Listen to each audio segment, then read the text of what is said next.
नमस्कार दोस्तों, ऋतिक हुसैन की ऑनलाइन क्लास में आप सभी का स्वागत है। दोस्तों, राजस्थान की कला और संस्कृति के बारे में हम एक महत्वपूर्ण टॉपिक दुर्ग के बारे में दुर्ग के अंतर्गत पढ़ रहे थे। दोस्तों, आज का हमारा जो दुर्ग है वो मेहरानगढ़ का दुर्ग है। दोस्तों, मेहरानगढ़ दुर्ग के अन्य भी नाम हैं, जैसे इस दुर्ग को गढ़ चिंतामणि दुर्ग भी कहा जाता है और इसे मेहरानगढ़ दुर्ग कागमुखी दुर्ग भी कहते हैं। इसे मयूर ध्वजागढ़ भी दुर्ग कहते हैं। तो चलिए दोस्तों, आज हम इस दुर्ग के बारे में विस्तार से अध्ययन करते हैं। दोस्तों, सबसे पहले तो हम इसके निर्माण की बात करते हैं। मेहरानगढ़ दुर्ग, तो दोस्तों मेहरानगढ़ दुर्ग की नींव किसके द्वारा और कब रखी गई थी, यानी निर्माण कब किया गया था। तो हम सबसे पहले बात करते हैं इस दुर्ग का निर्माण 12 मई, कितने मई, 12 मई 1459 ईस्वी को। दोस्तों 1459 ईस्वी को राव जोधा के द्वारा इसकी नींव रखी गई थी। दोस्तों किसके द्वारा, राव जोधा के द्वारा। दोस्तों, एक लोक मान्यता के अनुसार इसका कथन, लोक मान्यता के अनुसार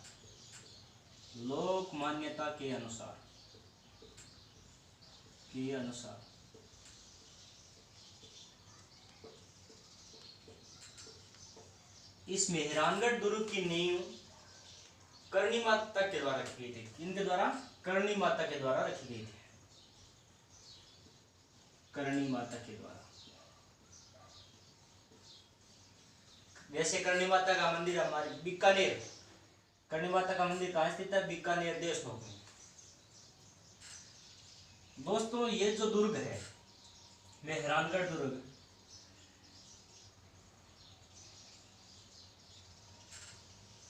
मेहरानगढ़ दुर्ग दोस्तों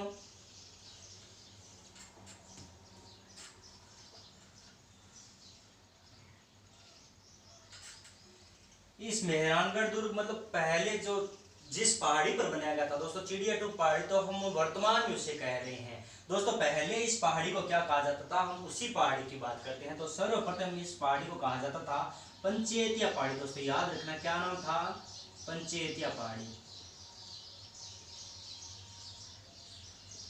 दोस्तों पंचेतिया पहाड़ी था और वर्तमान में हम इसे अब कह रहे हैं चिड़िया टूप पहाड़ी। दोस्तों चिड़िया टूप पहाड़ी।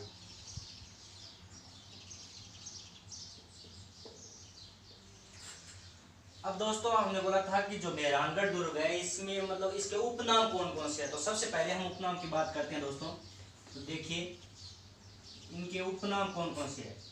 दोस्तों ध्यान देना, उपनाम किस कारण से पड़े और क्यों इनका उपनाम अलग अलग रखा गया है।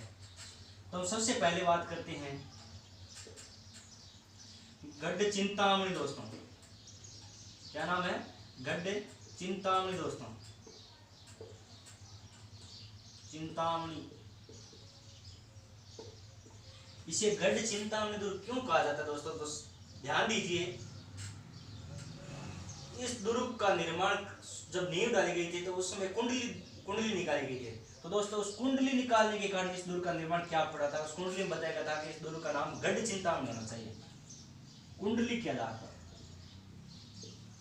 किसके आधार पर, कुंडली के आधार पर इस दुर्ग का निर्माण, इसका नाम क्या रखा गया, कुंडली के आधार पर गढ़ चिंतामणि रखा गया था।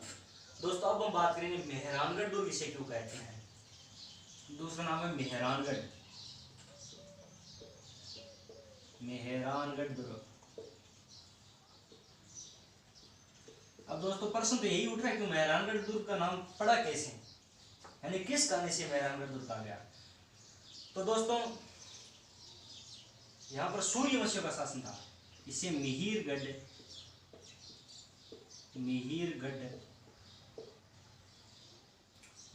और सूर्यवंशियों का शासन होने के कारण, अब दोस्तों सूर्यवंशियों का शासन किस कारण कहेंगे हम, तो मिहिर शब्द है ना, मेहर शब्द, तो इसे फारसी भाषा में क्या कहता है, मेहर शब्द का अर्थ निकलता है फारसी भाषा में जिसका अर्थ होता है सूर्य। इसी कारण से इस दुर्ग का नाम क्या पड़ा था, मेहरानगढ़ दुर्ग का नाम पड़ा। तीसरे हम बात करते हैं दोस्तों कागमुखी दुर्ग। दोस्तों क्या नाम है, कागमुखी दुर्ग। कागमुखी दुर्ग। दोस्तों कागमुखी दुर्ग इसे क्यों कहा जाता है दोस्तों? कागमुखी दुर्ग इसे इसलिए कहा जाता है दोस्तों, जो दुर्ग आगे से क्या हो, संकड़ा हो, और पीछे से क्या हो, पीछे से चौड़ा हो।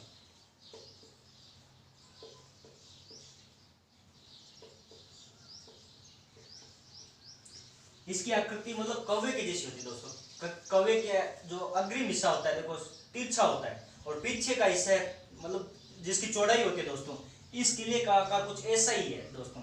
इसी कारण इसकी क्या कहा जाता है, कागमुखी दुर्ग कहा जाता है दोस्तों। अब हम बात करते हैं दोस्तों मयूर ध्वजागढ़ दुर्ग इससे क्यों कहा जाता है। मयूर ध्वजागढ़ दुर्ग दोस्तों, मयूर ध्वजागढ़ दुर्ग, मयूर ध्वजागढ़ दुर्ग दोस्तों, ये इसके उपनाम है। मयूर ध्वजागढ़ दुर्ग इसे कहते हैं क्योंकि इसकी आकृति कैसी है, मयूर आकृति है दोस्तों, मयूर की आकृति जैसा है, मयूर की आकृति जैसा है, मयूर की आकृति जैसा।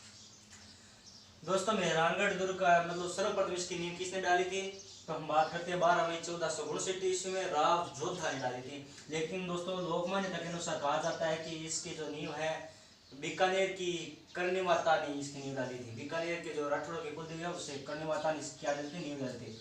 दोस्तों ये जो मेहरानगढ़ दुर्ग है ये पहले किस पहाड़ी पर बनाया गया था, तो पंचेतिया पहाड़ी पर बनाया गया था। धीरे धीरे इसी पहाड़ी का नाम बदलकर वर्तमान में इसे कौन सी पहाड़ी के नाम से जाना जाता है, चिड़िया टूप पहाड़ी के नाम से जाना जाता है दोस्तों। अब इसके उपनाम की बात करते हैं, तो उपनाम 4 प्रकार से हैं इसके। सबसे पहले हम बात करते हैं उपनाम की, तो देखो गढ़ चिंतामणि, यानी इस दुर्ग का निर्माण करने से पहले कुंडली देखी गई थी और कुंडली के आधार पर इस दुर्ग का क्या नाम रखा गया, गढ़ चिंतामणि दुर्ग रखा गया दोस्तों। दूसरा देखो मेहरानगढ़ दुर्ग, यानी मिहिर, मेहर शब्द फारसी भाषा का शब्द है और जिसका अर्थ निकलता है सूर्य, और यहाँ पर सूर्य वंशियों का शासन होने के कारण इसे मेहरानगढ़ दुर्ग कहा जाएगा दोस्तों। कागमुखी दुर्ग मतलब कौवे जैसी आकृति, देखो एक तरफ से क्या मैं आगे नक्शा बनाकर बताऊंगा आपको इसी कैसी आकृति है, इसी कारण से क्या कहा जाता है, कागमुखी दुर्ग कहा जाएगा। और जो ये मयूर ध्वजगढ़ है आकृति मयूर की आकृति है दोस्तों। चलिए दोस्तों हम आगे की क्लास चालू करते हैं। अब दोस्तों जो ये कागमुखी दुर्ग है इसकी आकृति के बारे में हम चर्चा करेंगे दोस्तों, और इसमें कौन कौन से महल है, मंदिर है, मस्जिद है दोस्तों, इन्हीं की भी चर्चा करेंगे साथ में दोस्तों। ये जो दुर्ग है ये मतलब राजस्थान के किलों में से महत्वपूर्ण दुर्ग है और एग्जाम्स में इसके क्वेश्चन भी पूछे जाते हैं दोस्तों। दोस्तों हम बात करते हैं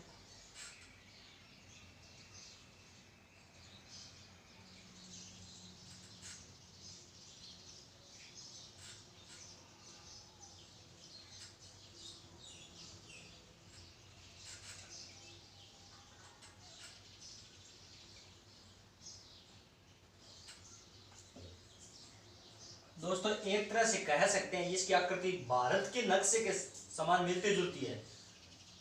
अब दोस्तों हम बात करते हैं, दोस्तों बात इससे करते हैं कि यहाँ पर क्या है, यहाँ पर दुर्ग का मुख्य प्रवेश द्वार है जिसे लोहा पोल कहा जाता है दोस्तों। मुख्य प्रवेश द्वार क्या है, मुख्य प्रवेश द्वार दोस्तों।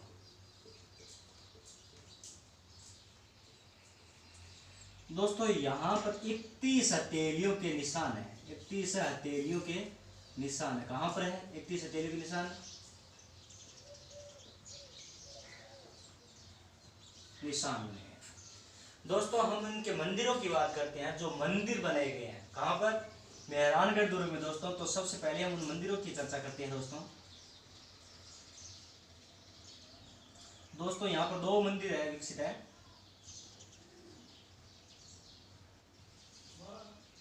तो पहले मंदिर का नाम क्या, देखो चामुंडा माता का मंदिर दोस्तों, चामुंडा माता का मंदिर, चामुंडा माता का मंदिर, चामुंडा माता का मंदिर। जी हाँ दोस्तों, दूसरे मंदिर की हम बात करते हैं तो दूसरे मंदिर का नाम है नागणेची माता का मंदिर, नागणेची माता का मंदिर।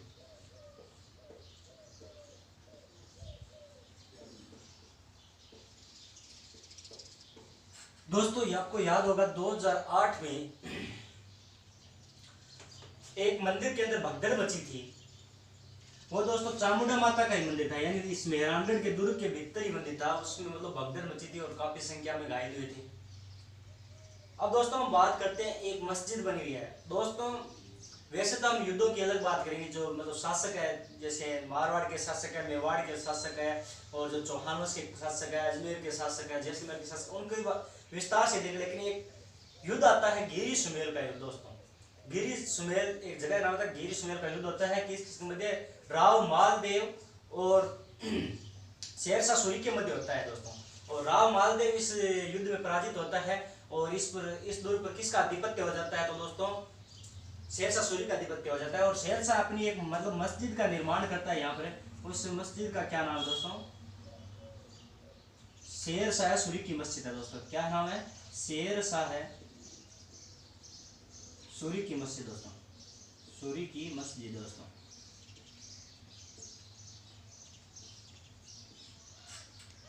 शेरशाही कह सकते हैं और शेरशाह की मस्जिद कह सकते हैं दोस्तों। अब हम बात करते हैं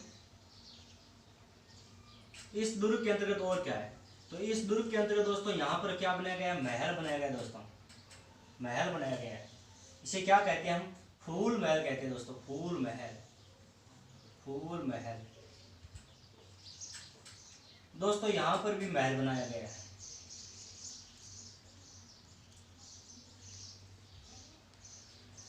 दोस्तों। ये 3 महल है और इसे क्या कहते हैं? चौखिलाव महल कहते हैं, चौखिलाव महल कहते हैं, चौखिलाव महल कहते हैं।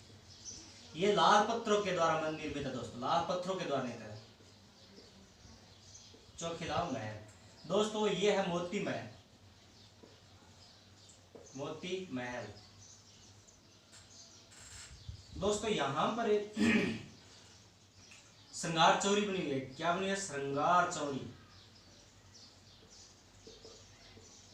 श्रृंगार चौरी। अब दोस्तों आपको विदित होगा, जो पहले हमने चित्तौड़गढ़ का किला पढ़ा था, वहां भी एक श्रृंगार चौरी नाम था। और वहां पर मतलब महाराणा कुंभ की जो पुत्र थी, उनका विवाह हुआ था, उसके अंतर्गत तभी इसका नाम क्या रखा था? श्रृंगार चौरी। और यहाँ पर जो श्रृंगार चौरी है वो किसी सादृश्य विषय से नहीं दोस्तों। जो जोधपुर के महाराजा थे, यानी मेहरानगढ़ दुर्ग पर जो राज करने वाले शासक थे, महाराजाओं का यहाँ पर क्या होता था? महाराजाओं का दोस्तों राज तिलक होता था। यहाँ पर महाराजाओं का क्या होता था? राज तिलक होता था दोस्तों। याद रखना, कंफ्यूजन मत हो जाए, क्योंकि कई कई नाम आपको राजस्थान या जो भी इतिहास है, इतिहास से मिलते जुलते भी सवाल आते हैं दोस्तों। दोस्तों अब हम बात करते हैं आगे। एक मजार है दोस्तों, जिसे हम क्या कहते हैं? भूरे खां की मजार कहते हैं दोस्तों। भूरे खां की मजार, भूरे खां की मजार, भूरे खां की मजार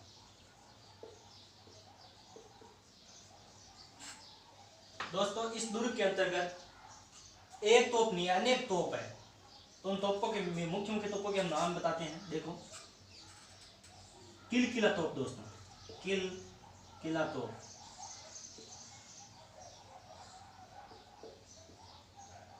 दोस्तों। गजनी तोप,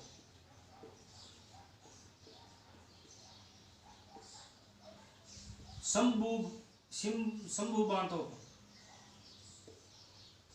शंभू बाण तोप दोस्तों। ये शंभू है, शंभू नहीं है। नाम काफी जगह तो शंभू दिखाई देता है, लेकिन शंभू भी है इसका नाम दोस्तों। आगे हम बात करते हैं जैसे बिच्छू बाण तोप और एक दो अन्य भी तोपे हैं, उनकी कोई चर्चा नहीं होती तो उन बारे में।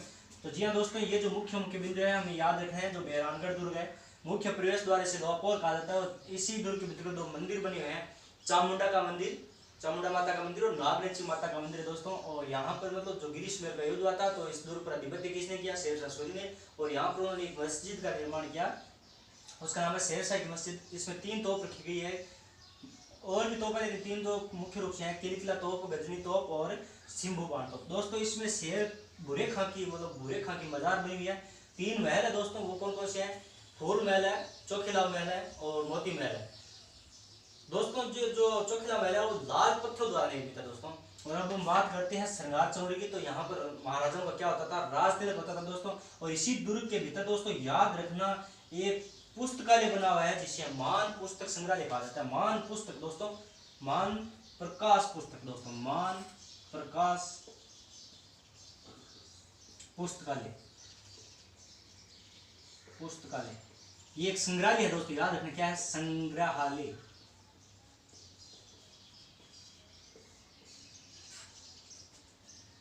अब दोस्तों हम बात करते हैं इसके बारे में, जो कथन है इस दुर्ग के बारे में, मतलब हमारे राजस्थान के अंतर्गत बहुत सारे कथन प्रचलित है, और जो भी यात्री यहाँ पे आया था उसने जरूर किसी न किसी दुर्ग के बारे में कथन कहा दोस्तों। चलिए हम उन्हीं कथनों के बारे में अध्ययन करते हैं दोस्तों।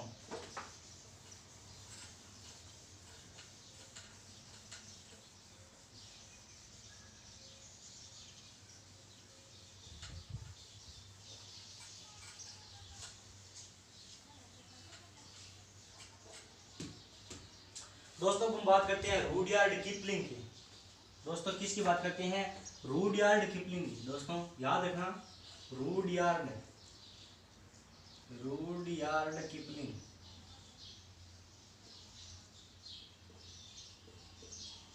इन्होंने क्या कहा था, तो दोस्तों इन्होंने कहा था, रुडयार्ड किपलिंग ने कहा था कि मनुष्य इस किले का निर्माण नहीं करा सकता, मनुष्य इस किले का निर्माण नहीं कर सकता। इस किले का निर्माण तो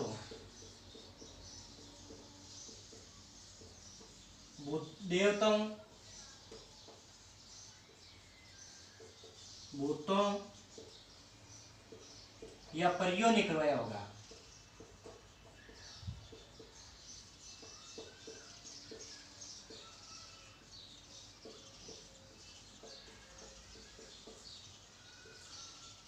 दोस्तों क्या कहा था, यानी मनुष्य इस प्रकार का कोई किला नहीं बनवा सकता है, और इस किले का जो निर्माण हो सकता है देवताओं या भूतों परियों ने, ये कहावत कही है इस किले को देखकर दोस्तों।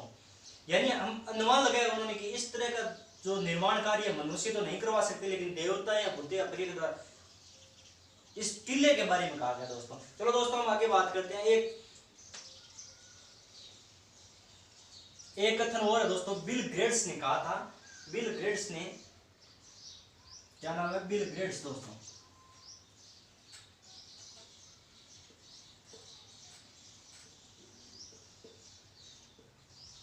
बिल गेट्स दोस्तों, इन्होंने कहा था इस किले पर खड़े होकर, यानी किस किले पर खड़े होकर, इस किले पर खड़े होकर जोधपुर शहर को बल्लू पोर्ट कहा था दोस्तों।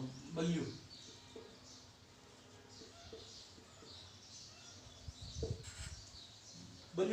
पोर्ट ने दोस्तों बल्लू सिटी कहा था, बल्लू सिटी कहा था, बल्लू पोर्ट थे दोस्तों, बल्लू सिटी कहा था दोस्तों।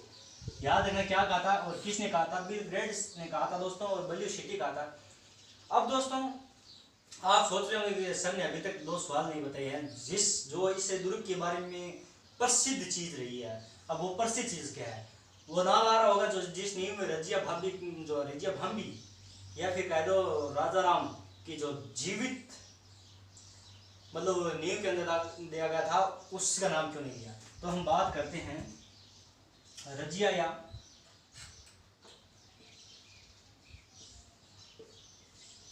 राजा भाभी भी कहते हैं दोस्तों इसे, और एक राजा राम भी कहते हैं इसे दोस्तों। किस लिए इसे मतलब उस नींव के अंदर दबाया गया था और क्यों, कारण क्या था, इसका रीजन क्या था दोस्तों, मैं अभी बताता हूँ आपको। जब दोस्तों इस किले का निर्माण कार्य शुरू किया जा रहा था, तो उस समय वहां पर ये जो पंचेतिया पहाड़ी थी या चिड़ियाटूक पहाड़ी थी, उस पर एक संत थे। वो संत क्या कर रहे थे, तपस्या कर रहे थे दोस्तों। तो जोधपुर के जो सैनिक थे, मेहरानगढ़ दुर्ग, मतलब जोधपुर के जो सैनिक थे मेहरानगढ़ दुर्ग का निर्माण करने के लिए पंचेतिया पहाड़ी पहुंचे, और उस साधु की तपस्या भंग कर दी थी दोस्तों। यानी जो पहले ऋषि होते थे ना दोस्तों, वो बहुत प्रखंड विद्वान हुआ करते थे, और दोस्तों वो जब तपस्या करते थे तो एक स्थान से दूसरे स्थान पर गमन नहीं करते थे, और अपना पूरा मन लगाकर सामर्थ्य से उस तपस्या को करते थे दोस्तों। तो चलिए दोस्तों हम बात करते हैं उस तपस्या से अगर उसे भंग किया जाए तो उसको गुस्सा तो आई गई। तो उसी साधु को गुस्सा आया और उसने एक मतलब श्राप दे दिया। इसे मेहरानगढ़ दुर्ग के निर्माण से पहले श्राप मिल गया कि यह दुर्ग, यहाँ पर जो राजा दुर्ग बनवा रहा है वो कभी भी विजय नहीं रहेगा। विजय का अर्थ समझ ही रहे हो, यानी इस दुर्ग की पराजय हमेशा रहेगी। तो दोस्तों राजा ने ऐसा सोचा कि कोई हल निकाला जाए। तो दोस्तों यहाँ पर अगर जो गाइडें थी उस समय, जो मतलब शास्त्र थे, उनके आधार पर एक उसे वाक्य मिला कि इस जो दुर्ग का निर्माण करे इसके अंदर जीवित किसी को दफनाया जाए तो इस किले में विजय हो सकती है। इसी कहानी से राजा राजाराम स्वेच्छा से दोस्तों ये अपनी मूर्ति भंगन किया था। दोस्तों एक नाम हो रहा था, जब इस यह दुर्ग बनकर तैयार हुआ था तो यह दुर्ग बनकर तैयार होने के बाद में यज्ञ हो रहा था इस दुर्ग के अंतर्गत, और यज्ञ जब हो रहा था तो दोस्तों इसके अंतर्गत मतलब कलेजे की मतलब आहुति दी जानी चाहिए थी। तो दोस्तों एक ब्राह्मण को बुलाया जाता है दूर से, और उस ब्राह्मण को दोस्तों क्या किया जाता है, उसका नाम तो नहीं मिलता है बुक्स में, लेकिन ये कहानी प्रचलित है दोस्तों कि उसी की भी आहुति दी गई थी और उस ब्राह्मण देवता का मंदिर बना हुआ इसके लिए कहते हैं। लेकिन दोस्तों उस ब्राह्मण का नाम नहीं मिलता है, याद रखना। तो चलिए दोस्तों, हमारी इस क्लास के अंतर्गत हमने आज पढ़ा है मेहरानगढ़ दुर्ग। दोस्तों इस वीडियो को आप सही तरह शेयर कीजिए ताकि हम ऑनलाइन क्लास में ले सकें, यानी हमारा चैनल मोनेटाइज हो जाए दोस्तों, और आगे हम लाइव क्लास में रूबरू हो सके और आप क्वेश्चंस भी साथ में कर सकते हो कमेंट करके। और दोस्तों आपको जो भी गलत लगे तो आप उसमें कमेंट करके जरूर बताएं, और चैनल को सब्सक्राइब करें दोस्तों, और बेल आइकन को प्रेस कीजिए ताकि आपको नए वीडियो की नोटिफिकेशन मिल सके। थैंक यू दोस्तों।